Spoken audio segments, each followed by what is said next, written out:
Welcome back. I'm Kim Bailey. She's Fulyana Osborne, and this is Inside Exec. Today, we're going to have a look at how CEOs cope and where they go when they feel like they might need to do what we used to call in the old computer days a DOS dump, where they can just let go of their concerns and their worries and their successes and all of those things, and just look at, if you are the top person in an organisation, where do you go that you can be comfortable, feel like it's trustworthy and free of judgment to talk through the issues that you might feel you need some extra assistance with? Before we get to something more magical, let's look about, as a CEO, you've got a company that has in some cases anything from a small business of 10 or less people, or you can have hundreds of people. The key here is to remember that you are surrounded by these people good to create a culture. This culture will then encourage participation by your employees, say that it is valued and listened to. And you've got to give active signs to that, and not just put words there, we hear blah, blah, blah. You need to actually practice that and let them know that they've heard, that you've heard them. And I know everybody is super busy, so this has to be practiced throughout the organization, but the CEO has to show evidence that they are listening to every corner of their organization. So you could do that by saying, okay, this idea, I like this, let's follow up on it, or let's just pursue it further, or let's investigate it, and then let people know that. It could come from one of your direct reports, it could come from the CEO yourself as a CEO, etc. But don't forget that absolutely pool of talent that you have there that sometimes is not as utilized as I would like. But just on that, I heard from someone in the recent past who was at a meeting where he is a CEO, and he was at a meeting where he was proposing a particular project that would have benefited the organisation quite substantially and brought them into the 21st century very quickly. And one of the other senior people at the meeting said that never in his lifetime, and he's a senior person, never in his lifetime had he experienced innovation being driven by a CEO. Seriously. I guess they come in all shapes and sizes, and therefore, as the captain of the ship, so to speak, you have to show evidence that the culture is real and that you are looking for people to do that. Similarly, just on that same topic, I heard you mentioning at a meeting, Kim, we sometimes, when you're at a board of directors meeting, that is very tricky because a lot of people are there to almost be on best behavior and give the right answers, because that, to me, I think, relax a bit. You're supposed to be a team working together, and if there is issues there, and I'm not politically naive, I know all about the politics of those things, you need to work on them subtly and separately. But don't let that dominate how the board works and how much information and input you can get from your board members. Remember this, a lot of your board members have been CEOs in the past. A lot of those board members got experience across industries. A lot of those board members are board members of more than one organization. Granted, they will be different industries, so there's no conflict of interest or different organizations, and that's fine.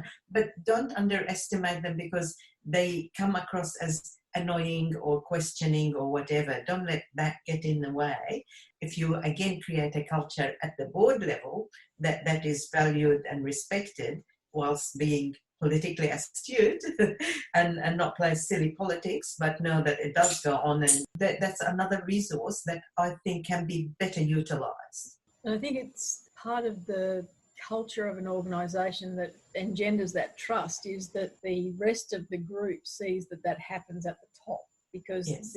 the influence comes from the top down. Can't expect the sense of the organisation to come from the bottom up, because that's just not the way you would drive an organisation. You, as the CEO and as the board of directors or on the board, you need to be exhibiting the characteristics that you want from the rest of the organisation, personal politics aside. Yes, exactly. And that they always going to be there, and you need to manage them in a very professional manner. The other thing is, we talked in the past, so I'm not going to dwell on this, but again, it's good to have the access to a coach, a mentor, or an accountability partner. And yes, you heard that in other places, but that will help you. Okay, they're not the people that give you the answers. They are the people that will help you think aloud and in confidence. Get some of those politics and how to do that without getting into the wrong bit. It's more about holding you accountable to your ideas and that, and making sure that you get what you want. These are other resources that will definitely help the CEO in many ways.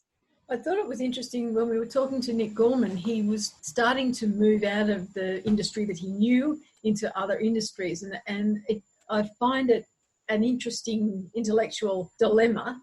If you are the CEO, do you look for a mentor that is within the industry or knows your industry, or do you go to someone who is completely independent and have them really focus on what you're saying and bring other influences to the issues that you want to talk through? That's really good, and it's a good segue into talking about what's available in that space other than the individual one-on-one.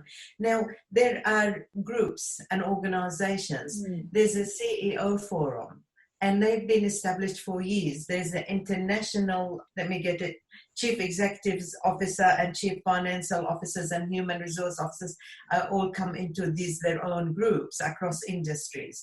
But there is one that's International Executive Forum as well. And those ones, and you can Google and find the one that's best for you. That's exactly the point you just made, Kim. That's really good, because you're all CEOs, if you go to the CEO forum here or international, and they are not the same industry. So there's no conflict of interest, but there's a lot of parallel learning. There's a lot of things that people have talked about, they tried, it worked, it didn't work, etc. I don't want to go into this topic because there's so much on it at the moment, but in the 4-day week, now, it doesn't matter where you've got it and where it's that. If you want to know more about it, this will be a perfect place to know in real terms what happens, not just public consumption type of media stuff. So in that sense, that network, make the time for it. Make the time for these organizations where you will, and it's not just there for you to get things, it's for you to share things so you can all help each other and understand. Somebody had that. One of them, a young CEO, he had to do a major restructure.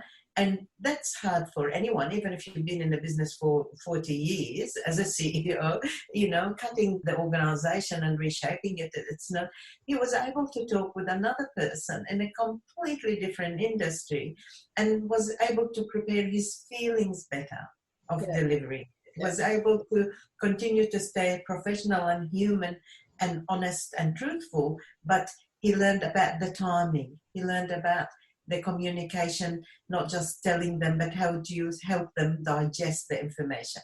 These are examples that you would learn from each other. The other one that, again, one of my accountability partner shared with me was saying technology.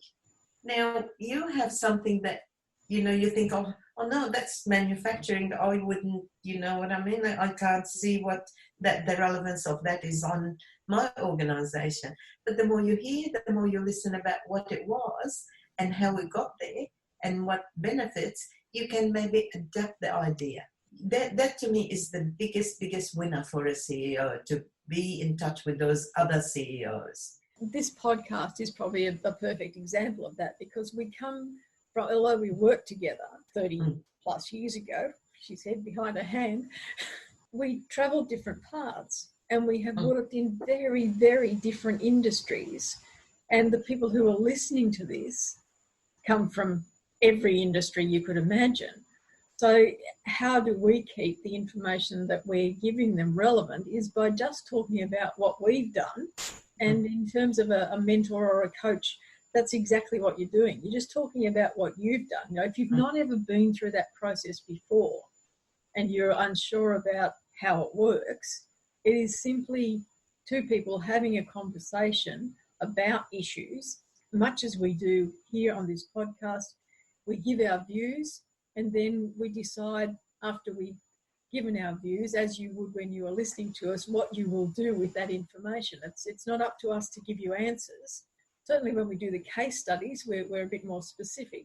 But when we're just talking about topics, we will, as you know, go just back into our own experience and talk about what worked for us, what didn't work for us, what we saw someone else do, what we've read about. And that's really the best way to surround yourself with a cushion, if you like, to sound off about the issues that you've got at hand. The other one that I hear a lot is I've worked for CEOs and I work with CEOs now, and I do not for 1 minute underestimate the level of responsibility, the dedication, the long hours, etc. And the reason I'm saying that is because I want you to keep up your network. Your network, and a lot of time you're too busy, understandably busy, but make time. Make time for your network. Your network is people that you worked with or knew, whether it is to do it personally or professionally, etc. The world is small. You go in and out countries, and you all know that you have. You go work in different countries, and the network gets more global. So keep in touch. Technology is very, very well available to help you do that. You can work with your own way, in a sense that some of us will make a list, some of us will use the diary, some of us will whatever. Whatever works for you, make room for what about my network? Just on that, okay, time is your worst. From what I heard, time is the key, is the stopper, if you like, is the blocker. However, the other one, which not as strong, the other one is, oh, I feel bad. Oh, I'm so busy, and then I have to go have coffee. It looks to me bad, and it looks to everyone else bad. And I'm thinking, you've got to change your way of thinking on that and look at the benefits and the investment. And it's not just for you personally. The more you learn, the more you grow, and you're going to be helping others. It's not just about you. Yes, it will help you, but it help you help others. I think too, sometimes we prejudge what other people are thinking in that situation. For the most part, if you're going out for coffee, 80% of your staff will look at that and say, oh, he's going out for a while. What can we do while he's gone or she's gone? And I think that we judge on a much more negative level what other people are thinking than they actually are thinking. And sometimes they're not thinking about that at all. They've got their own issues and their own focus and their own priorities that they're worried about. And the fact that you're in and out and doing something else almost doesn't register. So it's not something that I would fill my head with. What other people think is their business, not mine. And that's how I have to live. Yes. Just for those of you who are listening and the sound might have been a little bit different then, it's raining on a tin roof. So you're getting a very country feel to this part of the podcast. I don't want you to just be lying back and listening to the rain on the roof. You should be listening to us talking. Yes, you CEOs, just remember, you've got to look after yourself. You've got to help yourself by finding other like minds. Listen to people that don't agree with you, other CEOs that maybe made mistakes, the ones that made successes, and you share those from different industries, and that will help. We hope that has given you some food for thought for our CEOs, our hardworking CEOs. But for now, I'm Kim Bailey, she's Fulyana Osborne, and this is Inside Exec.